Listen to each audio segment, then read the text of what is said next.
बिस्मिल्लाहिर्रहमानिर्रहीम, अस्सलाम वालेकुम। Welcome back to best and simple cooking secrets. कैसे हैं आप सब लोग? उम्मीद करती हूँ सब खैरियत से होंगे। आज मैं बना रही हूँ पोटैटो स्नैक्स, पोटैटो बॉल्स बना रही हूँ। आलू के हम बॉल्स बनाएंगे। बहुत ही इजीली बनती है और बच्चों के लिए तो बहुत ही ज़्यादा हेल्दी है, न्यूट्रिशियस है। बच्चों के लिए आपने लंच बॉक्स में दे, उन्हें वैसे दे, उनका वेट भी गेन होगा। और as a tea snack, evening snack के तौर पर भी आप इसे खा सकते हैं। हर एज का इंसान इसे खा सकता है। सो बनाना स्टार्ट करते हैं। बहुत ईजिली बन जाते हैं। ये मैंने लिए 4 मीडियम साइज के आलू। उनको इस तरह देखिए मैंने क्यूब्स की फॉर्म में छील के कट कर लिए। इन्हें हम बॉईल करेंगे। हाफ टी स्पून इसके अंदर नमक डालेंगे। नमक इसलिए डालते हैं ताकि जो आलूओं की जितनी भी गम्स है, स्टिकीनेस है, वो खत्म हो जाए। ये हम सारे आलू इसके अंदर डाल देंगे और आलू अच्छे से अब्जॉर्ब कर ले पानी, साल्ट वाला वाटर। ये कुछ आलू बहुत ज़्यादा डेंस होते हैं, वो जो सीजनिंग होते हैं, हम कोई भी चीज़ अंदर ऐड करें, मसाला ऐड करें तो वो अंदर से सही से जज़ब नहीं हो पाता, इसलिए साल्ट डालते हैं इस टाइम पे। सो इसे हम ओपनली कुक करेंगे, बॉयल करेंगे मीडियम फ्लेम पे तकरीबन 8 से 9 मिनट के लिए। आलू हमारे अच्छे से बॉयल हो चुके हैं। ये देखें, इनको हम मैश कर लेंगे। गरम गरम को इस तरह मैश कर लें। आलू अच्छे से मैश कर लिए हुए हैं। अब इसको हम रखेंगे 10 से 15 मिनट के लिए रूम टेम्परेचर पे, ताकि थोड़े से ठंडे हो जाएं। 10 से 12 मिनट हो चुके हैं। आलू हमारे सही रूम टेम्परेचर पे आ गए हैं, ठंडे हो गए हैं। अब इसके अंदर हम ऐड करेंगे स्पाइसेस। मैं ये वाले स्पाइसेस ऐड करूंगी, आप चाहें तो कुछ भी स्किप कर सकते हैं। अगर आप 2 साल से लेके 8 साल के बच्चों को खिलाना चाहते हैं तो आप इसमें से बिल्कुल अवॉइड कर दें। लाइट सा नमक डालें और लाइट सी काली मिर्चें डाल दें या रेड मिर्चें डाल दें तो वो इनफ है। अगर आप वैसे बड़ों के खाने के लिए बना रहे हैं और थोड़ा स्पाइसी पसंद करते हैं तो आप ये सारे स्पाइसेस अंदर ऐड करें।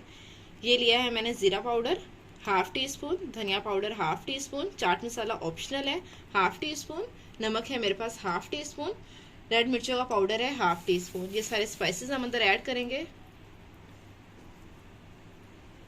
साथ में ऐड करूंगी कॉर्नफ्लोर, कॉर्नस्टार्च। अगर आपके पास ये अवेलेबल ना हो तो आप चावलों का आटा भी ऐड कर सकते हैं। ये बाइंडिंग पर्पस के लिए है। ये मैंने लिया है 2 टेबल स्पून, ये ऐड करूंगी। अच्छे से इसको हम मिक्स कर लेंगे। मैं आपको मिक्स करने के बाद दिखाती हूँ। स्पाइसेस अंदर अच्छे से मिक्स हो चुके हैं। अब हम इसके बनाएंगे बॉल्स। आप कोई भी शेप दे सकते हैं। स्नैक्स बनाने के लिए हाथों को अच्छे से ऑयल से ग्रीस करेंगे। हाथों को अच्छे से ग्रीस कर लिया हुआ है। इस तरह हम लेंगे, जितना आपको साइज चाहिए उतना हम मटेरियल लेंगे और अच्छे से इस तरह हम बना लेंगे। ये देखिए बॉल हमारा अच्छे से रेडी हो चुका हुआ है। इस तरह हम बाकी सारे भी बना लेंगे। ये देखिए पोटैटो बॉल्स हमारे रेडी हो चुके हैं अच्छे से। यहाँ पे एक कढ़ाई में मैंने कुकिंग ऑयल डाल के उसे अच्छे से गर्म कर लिया हुआ है। तकरीबन जब तक मैं बॉल्स बना रही थी तब तक इसको मैंने लो टू मीडियम फ्लेम के दरमियान में गर्म होने रख दिया था। सो हम सारे बारी बारी बॉल्स इसके अंदर डालते जाएंगे।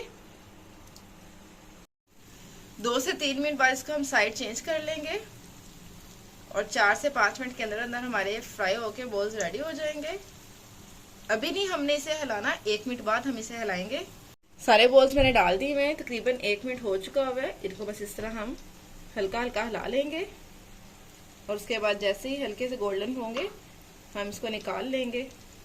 ये देखिए हमारे पोटैटो बॉल्स अच्छे से फूल भी गए हैं और गोल्डन ब्राउन भी होते जा रहे हैं। जितना आपको ब्राउन चाहिए उस लिहाज से आपने करना है। मैं इसको लो फ्लेम पे यहाँ फ्राई कर रही हूँ ताकि हमने जो कॉर्नस्टार्च पका डाला है वो अच्छे से पक जाए। मैंने इनका फ्लेम ऑफ कर दिया है। अब इसको हम इस तरह निकाल लेंगे।